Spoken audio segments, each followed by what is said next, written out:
The Giants are handing out their first big contract of the offseason, but there should be a lot more where that came from. Welcome into another edition of the Kerry Crowley Show, fresh off the news on Tuesday. The Giants agreed to a 6-year, $113 million deal with outfielder Jung Hoo Lee. I'm here to make the case that the Giants should make a major free agent splash and make right-handed pitcher Yoshinobu Yamamoto the highest paid pitcher in Major League Baseball history. I'm about to give you 5 reasons why, but full disclosure, total honesty, I recorded this episode on Tuesday evening, and then the news broke right as I hit the stop button that the Giants had agreed to terms with Jung Hoo Lee. So had to retape a few things, but bottom line is this. I am still of the belief that the Giants should make Yamamoto an extremely high-paid pitcher and maybe the highest paid pitcher in Major League Baseball. So let's get into the reasons, let's break it down, and let's be honest. This episode was recorded right before Jung Hoo Lee signed, so he is not going to be referenced here. One of the reasons I talk about they could really use an international star, well, they found one in Jung Hoo Lee. They're connected to the market in South Korea. Now it's about the Giants making the connection to a major market in Japan. So let's get right into these reasons. Here we go. The 5 reasons the Giants should sign Yamamoto. Number 1. He is 25 years old and entering his prime. Think about all the pitchers who hit free agency. They're typically at least 27, oftentimes 28, and for the most part, closer to 29, 30, and 31 years old. These are pitchers who grinded through the minor leagues after a successful high school and or a successful college career. And so you're spending at minimum 2 years, 3 years in the minor leagues. By the time you make it up, you're probably 23, 24, 25 years old. You got to have your 6 years with your major league team. You got to put in your service time, and only then can you hit free agency. Whereas Yamamoto coming over from Japan, he's being posted by his team in the Japanese Professional Baseball League, and so any team that signs him will have to pay a posting fee. And sure, that's significant, but it is worth it to get an arm that doesn't have as much mileage on it as someone who, say, Blake Snell, Jordan Montgomery, Aaron Nola, when he was a free agent. This is someone who, yes, has thrown a ton of innings over in Japan, but also is younger and potentially has much more of his prime still to go on the team that he ultimately signs with. So there's incentive right there to sign Yamamoto. The first reason, he's young and still very much in the midst of and or just entering his prime. And if you didn't read the tremendous article from Eno Saris of The Athletic that released on Tuesday, I would encourage you to do so. It suggests that Yamamoto is going to have at least 3 above average to elite pitches when he comes to the United States. The fastball that plays 94 to 98 miles an hour, the split finger, which we'll get to momentarily, that can be a devastating pitch, maybe as good as Kevin Gausman's split finger. And every Giants fan knows how good Gausman's split finger was after watching him during the 2020 and 2021 seasons. And he also has a curveball that he can use to get opposing hitters out. So we're talking about 3 excellent pitches that could make him an ace and or front end of the rotation starter. And you're talking about a Giants team that is hungry to add after seeing Ohtani go to a Dodgers team that now has a really formidable, and it already was really formidable, but an even more formidable lineup with Mookie Betts, Freddie Freeman, and now Shohei Ohtani. And so that really is reason number 2 to go out and sign Yoshinobu Yamamoto. If you're the San Francisco Giants, reason number 2 to sign Yamamoto to a record-setting contract is because you want to build your team through the rotation and through becoming more athletic and better on defense. And so what you can do to pair a front end of the rotation starter with Logan Webb, you go out and you sign Yamamoto to a 10-year, $361 million contract, and I throw out those figures for a reason, because the current deal I already referenced that set the market, Garrett Cole, 9 years, $324 million with the New York Yankees. And keep in mind, Cole signed this after a successful Major League career with the Pittsburgh Pirates, with the Houston Astros. The Yankees probably signed that deal knowing they may not get as much in years 6, 7, 8, and 9 of that deal, but they signed it anyway, knowing that Cole could deliver. Cy Young caliber arm, he certainly has been an ace in New York with the Yankees, and he signed that deal when he was older, maybe significantly older than Yamamoto is as he comes to the United States at the age of 25. And so it's really important to keep in mind that as the Giants build their team around what I think should be the future, a stalwart rotation with multiple ace caliber arms, it can't just be Logan Webb, Alex Cobb, and hoping that Kyle Harrison pans out.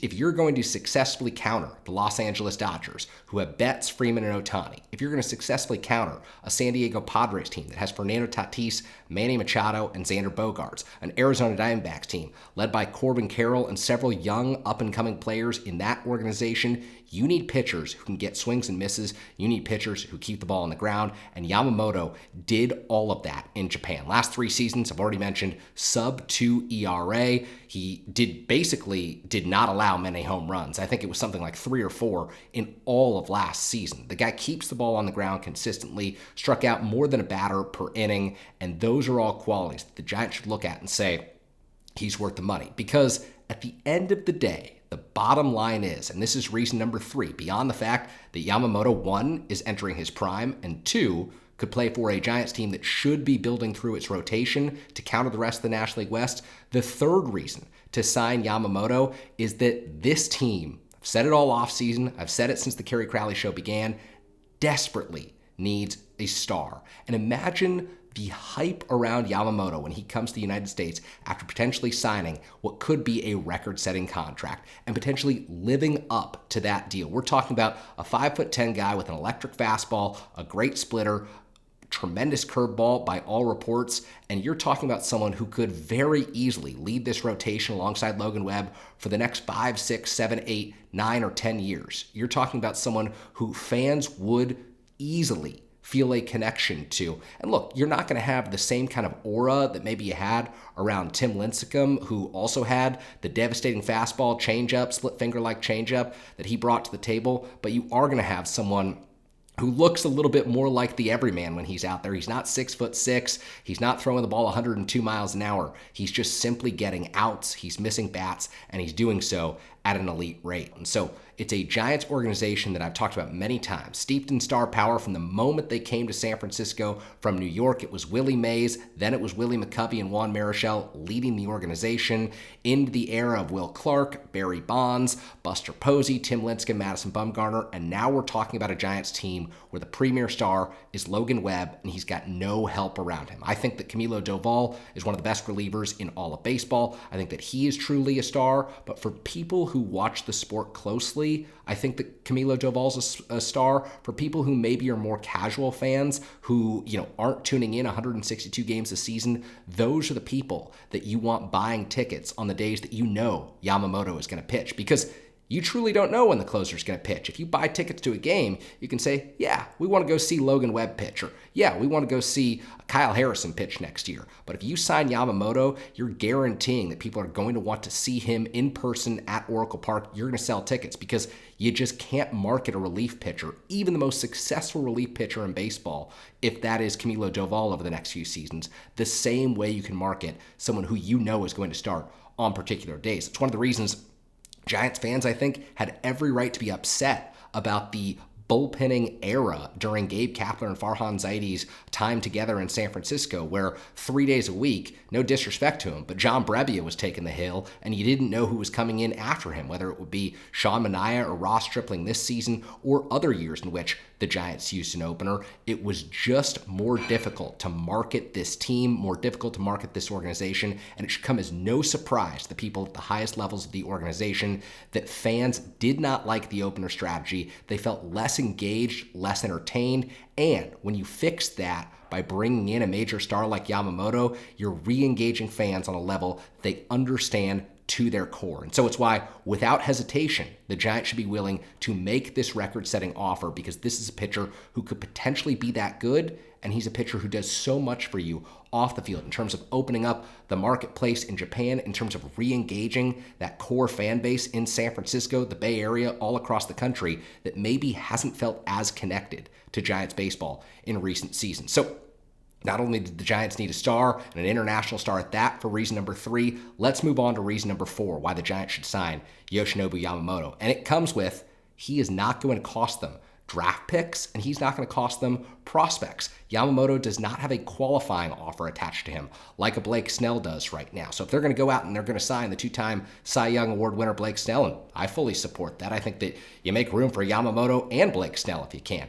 But if they're going to sign Blake Snell, They are giving up a draft pick to do so. And this is a Giants team, Giants franchise that absolutely needs to be building through its farm over the next few seasons. So there are risks that you can take, but Yamamoto won't cost you a draft pick. And if the Giants miss out on Yamamoto, they'll be turning to the trade market. They'll be looking for a Corbin Burns. They'll be looking for a Dylan Cease or a Shane Bieber, these pitchers who are available. But those pitchers are going to cost you prospect capital. Those pitchers are going to cost you some of the best players in your minor league system. So while you're upgrading the major league club, it's also a gamble in that you're mortgaging some of your future to succeed in the present. And I've said before, I'll say it again, with Ohtani headed to the Dodgers, the Giants absolutely must do everything in their power to close the talent gap, to close the gap between the two franchises this offseason. And that is an impossible task, in my opinion. You're not, in the span of 3 months, with the players available to you and the dollars available to you, going to make up the gap that the Giants and the Dodgers currently have right now. You're just not going to be able to do it. But you have to make sure that this offseason, it doesn't get significantly wider. And with Ohtani going to the Dodgers, it just did. So now signing Yamamoto, signing Blake Snell, getting Cody Bellinger, or a big bat in the building, that becomes a major priority for the San Francisco Giants. The Giants can get Yamamoto without having to give up their own minor league players and future minor league players that would enter the organization through the process of being drafted. Giants aren't giving up a draft pick to get Yamamoto. Number 5.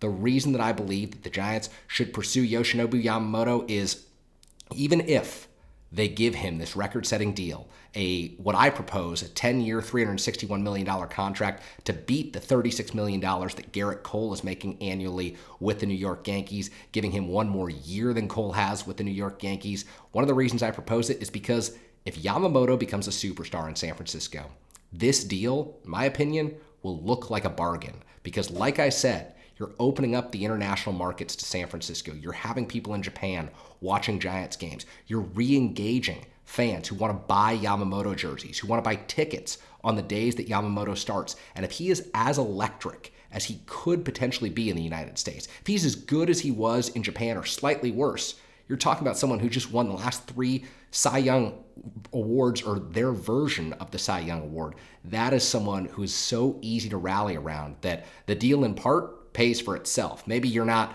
looking at it as a $36 or $37 million a year investment. You're thinking more, okay, it's 23, 25 million because you recover so many of those costs in signing Yamamoto. And so 6th reason, bonus reason, look, Yamamoto, we know, is meeting with the Dodgers. The Dodgers, with the deal that they got done with Shohei Ohtani, where he's got this absurd deferred payments contract where he's only accepting $2 million a year for the next 10 years, and then he'll get paid out $680 million over the years 2034 to 2045.